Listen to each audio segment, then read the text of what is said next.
आपल्यासोबत बोलण्यासाठी आमदार विक्रांत काळे आपण त्यांच्याशी बातचीत करूया. सर, नेमकं काय सांगाल? जुनी पेन्शन असा तुमचा जो नारा आहे आणि तुम्ही जुनी पेन्शन बाबत इथे जे विधेयक मांडणार आहात किंवा ते देवेंद्र फडणवीस असतील, अनेक तिथे आहेत, त्यांना सांगणार आहात, काय सांगाल याबद्दल? की तुमच्या ज्या मागण्या, प्रमुख मागण्या आहेत, त्या पूर्ण होतील का असं तुम्हाला वाटतंय का? एकच मिशन आणि जुनी पेन्शन यासाठी आम्ही सातत्यानं लढतोय. कारण राज्यातल्या शिक्षक असो किंवा शासकीय कर्मचारी असो यांना म्हातारपणाची काठी म्हणून पेन्शन मिळणं गरजेचं आहे आणि ती जुन्या पद्धतीने मिळाली पाहिजे. कारण जुनी पेन्शन 1982 जी लागू झाली ती राज्यामध्ये चालू होती, परंतु 1 नोव्हेंबर 2005 पासून ही बंद करण्यात आली आणि नवीन DCPS, त्यानंतर आता NPS आणि आता युनिफाईड अशा प्रकारची पेन्शन योजना सरकार आणू पाहत आहे.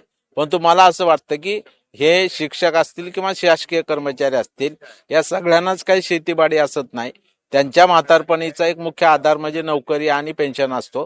त्यामुळे ही जुनी पेन्शन मिळाली पाहिजे यासाठी लढा आमचा सातत्याने सुरू आहे आणि म्हणूनच आम्ही आज धरणे आंदोलन या ठिकाणी केलेलं आहे. सर, अनेक मराठी शाळा ज्या आहेत त्या कालबाह्य होताना आपल्याला दिसत आहेत. तिथे शिक्षक सुद्धा नाहीये मराठी शाळांसाठी, काय सांगाल? म्हणूनच आम्ही आज तोही मुद्दा घेतलेला आहे की 15 मार्च 2024 जो शासनाने संच मान्यता GR काढलेला आहे त्याच्यामुळं राज्यातले हजारो शिक्षक या संच मान्यतेत अतिरिक्त होणार आहेत आणि परिणामी मराठी शाळांवरती गंडांतर येत आहे. शेवटी मराठी भाषिकांचं राज्य आहे, मराठी आमची मायबोली आहे, मातृभाषा आहे. त्यामुळे मराठी शाळा टिकवणं राज्य सरकारची जबाबदारी आहे. आज आपण एक शिक्षकी शाळा, एक विद्यार्थी शाळा, 2 विद्यार्थी शाळा, एक शिक्षकी शाळा अशा पण चालवलेल्या आहेत. त्याच्यामुळे विद्यार्थी संख्या कमी झाली म्हणून त्या शाळा बंद करणं उचित होणार नाही आणि म्हणून साठी सुद्धा आमची लढाई सुरू राहणार आहे. अलीकडे मराठी शाळा ज्या आहेत त्या कालबाह्य होत आहेत आणि सरकार म्हणतंय की हिंदी ही सर्वसामान्य, हिंदी ही आपली राष्ट्रभाषा आहे, तर सर्वेकडे लागू करा, म्हणजे मराठी शाळांमध्ये सुद्धा हिंदी लागू करा असं त्यांनी यावेळी म्हटलंय. काय सांगा? आपण सगळेजण शाळेमधून शिकून आलेलो आहोत. आपल्याला शाळा शिकत असताना 3 भाषा आपण शिकतोच आहे, ते काय नवीन नाहीये. मराठी आहे, हिंदी आहे, इंग्रजी आपण शिकतच असतो, त्याच्यामध्ये काही नवीन नाही. परंतु उगीच अशा पद्धतीने एखादा मुद्दा काढून मला वाटतं जनतेची दिशाभूल करू नये. कारण या राज्यामध्ये आमच्या विद्यार्थ्यांनी हिंदी स्वीकारली, मराठी तर आपली भाषाच आहे आणि इंग्रजी पण स्वीकारलेली आहे. त्याच्यामुळे ज्याला मराठी शिकायची तो मराठीतून शिकतोय, जो इंग्रजी शिकायचा तो इंग्रजी शिकतोय, जो हिंदीतून शिकायचा तो हिंदीत शिकतोय. त्याच्यामुळे हिंदी ही राष्ट्रभाषा आहे, त्याला विरोध असण्याचं कोणाचं कारण नाहीये. सर, जुन्या पेन्शनचा मुद्दा तुम्ही इथे उपस्थित केलाय, हा तर मुद्दा आहेच, परंतु मराठी शाळेतील शिक्षक असतील त्यांचा पगार आहे तो वेळेवर होत नाही, हा पण एक महत्वाचा मुद्दा आहे.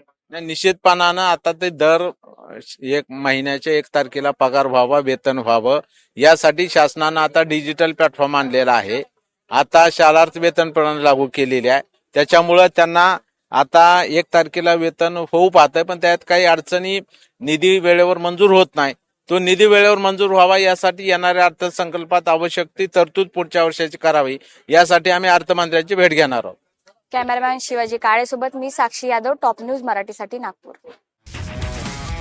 तुमची car, electric panel, data server आगीपासून सुरक्षित आहे का?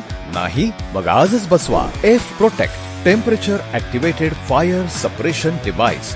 यामध्ये आहे eco friendly non toxic pressurised liquid जे आग लागल्यास क्षणार्धात ऍक्टिव्हेट होऊन आगीवरती मिळवते नियंत्रण.